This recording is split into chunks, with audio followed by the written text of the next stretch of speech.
किसी छोटे से गांव में एक बहुत ही प्यारी सी दादी रहा करती थी। सीधी सादी, सरल और हमेशा मुस्कुराने वाली। लेकिन उम्र ज्यादा हो जाने के कारण उनका शरीर कमजोर पड़ चुका था। एक रात अचानक उनका शरीर जवाब दे गया।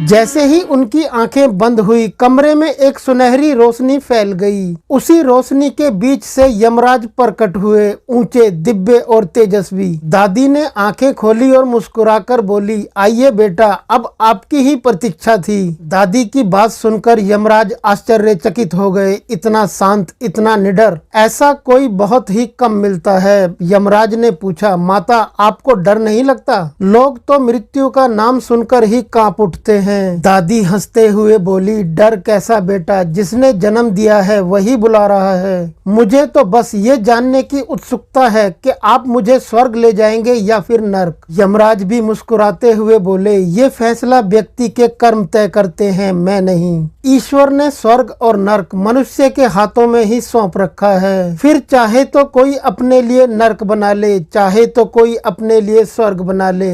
ईश्वर ने सबको एक समान हालातों में डाला है। उसके लिए उसके सभी बच्चे एक समान हैं, वो किसी से भेदभाव नहीं करते।